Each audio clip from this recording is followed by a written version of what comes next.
of the They Shall Not Pass DLC for Battlefield 1, specifically the new game mode titled Frontlines. Battlefield released this short video with a wealth of new footage in it explaining the new game mode. It's a tug of war type thing where both teams fight over flags until they reach the enemy's front line. The game will then change into a rush style game mode with 2 MCOM stations to attack and defend. If both MCOMs explode, the team on the offensive will win the game. If they fail, then the game will reset back to the tug of war stage, fighting over flags until both MCOMs explode on one team or the timer counts down to 0. I have to say, it's a cool little video, and it shows us the new map called Rupture, which we get a quick look at here. Check out all of those lovely trenches. It's something that a lot of Battlefield 1 players requested when BF1 released, more trench warfare, and it looks like we're going to get a lot of that in the first DLC. Although I have to say that the saturation in this video looks pretty intense. I'm not sure if they've done that in post video editing or the map is actually that colour saturated and bright. Perhaps it's an intentional art choice to make those red poppies stand out more. In the video we get a look at a couple of the new weapons and variants, plus the new tank, the Saint-Chamond, with its massive field gun cannon at the front. Still no sign of that behemoth though, I can't wait to see that thing in action. Also, this dude here has the saber equipped on a normal infantryman loadout, so perhaps that will be an unlockable now in the DLC.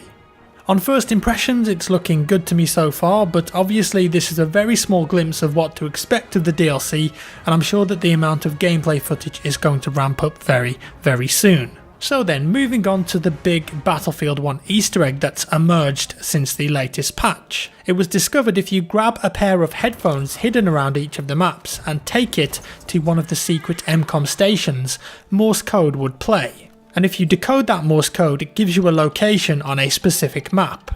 There are 27 possible locations, 3 on each of the vanilla maps, and the order in which you get them is unique to you, so there's no way to brute force this one. So if you then head to the location you were given and search around, you'll find a tiny symbol and hear a strange dramatic chipmunk sound. And after doing that, picking up more headphones and heading back to another secret MCOM station, the Morse code will have changed and now it will say something completely different. The second stage, for example, says this: remember first rule, if compromised, LPIL, with the location name backwards. So you reverse the location name, go there, look around and you'll find another little symbol.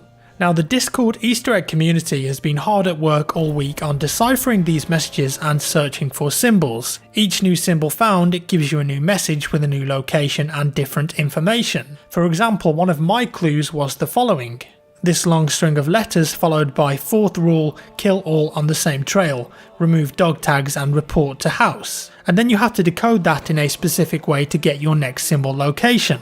And the symbols are hints on how to decode the next Morse message. In this case it was a picture of a fence, and that's because it was a rail fence cipher, otherwise known as an anagram. Now you'll go through 8 different steps of this, eventually leading to a final 9th Morse code. The symbol clue is simply the word London, and the Morse code is a series of letters which are the following: ZQBRIPP, QOHBFIU, PEYLAZAM, ARZIO, ZDSYJB.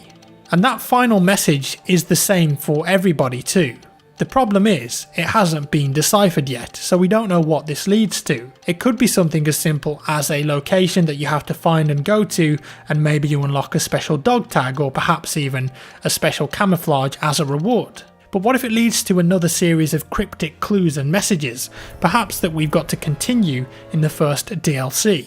Or is this the beginning of a new Phantom program for Battlefield 1? All of these questions, and at the moment, no answers. So if you think you can crack that code and decipher the message, why not have a shot at it yourself? And there it is once again with the clue London. It's been theorised that London could be a key or passphrase to use in a cipher with the long code, seeing as a couple of the previous clues used the passphrases George and Edward. But many different ciphers have been attempted with this passphrase to no avail. Perhaps it's a combination of all of the previous ciphers used that would reveal an answer. As it stands, it remains a mystery. If you want to follow along with each of the steps and messages that were discovered, I've linked a great website down in the description below that's got a fantastic guide on all of the symbols and locations. It also links to websites where you can enter your ciphers to get a good result. And I'll personally make a full video guide in detail explaining how to complete each step once the Easter egg has been solved and we know exactly what this unlocks. And that's all for today folks. I hope you enjoyed this little update video. If you did, give me a thumbs up. If you didn't, a thumbs down, and I'll see you in the next one.